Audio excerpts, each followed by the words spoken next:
Howdy, I'm Joe, lead guitar tech here at Sawtooth, and we're talking about string dampeners. We've been taking in a lot of consideration from our customers and their comments, and we're doing some new things here, making sure every single one of these things works perfect every time. But today, what we want to do is show you how to install the string dampener.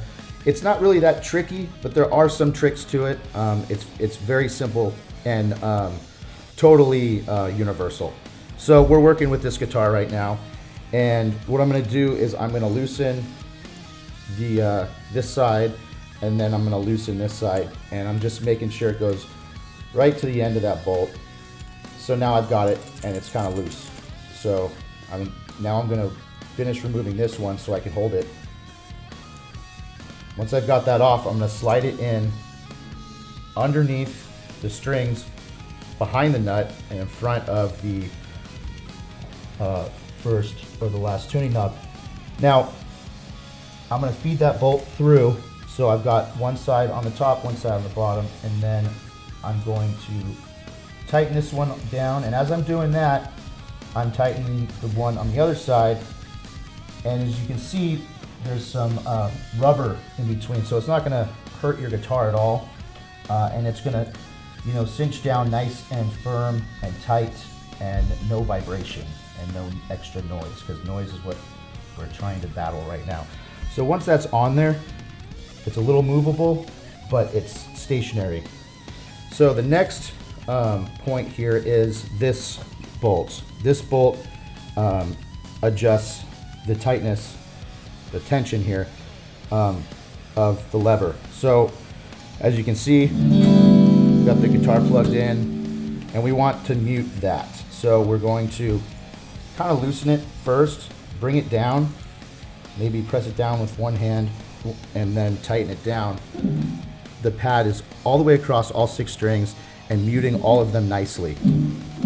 Now sometimes different guitars are shaped differently, and what ends up happening is that these things can get bumped or nudged, and they're purposely made out of flexible material so that they can be bent to do what we want them to do and get across all those strings. So what ends up happening sometimes, you'll put it on your guitar, and then you've got, you know, half the strings muted. So what you got to do is kind of play with it, and once you get it, it stays. You know, if you're not getting those strings, turn it to the right and bend it a little, just a tad, and kind of get it in there so that you're getting all the strings, you know, and then it should just mute like that.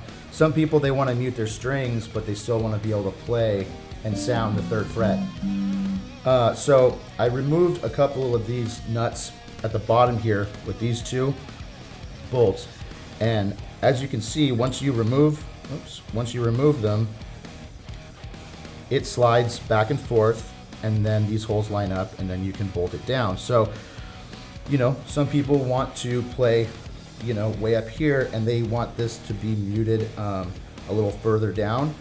And some people want to be able to utilize the 3rd fret. So it moves back and forth quite simply, and then you can put these bolts in, lift it up, and then cinch it down with these little nuts in the back here.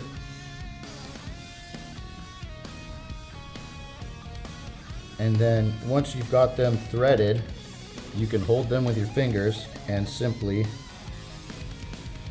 tighten them down with the Allen wrench, like so. And all this stuff is pretty good finger tight. I mean, if you really want to use any kind of thread lock on anything, I mean, I guess you can, but it's all made to be finger tight. So now we've got ourselves access to the 3rd fret, and we're muted.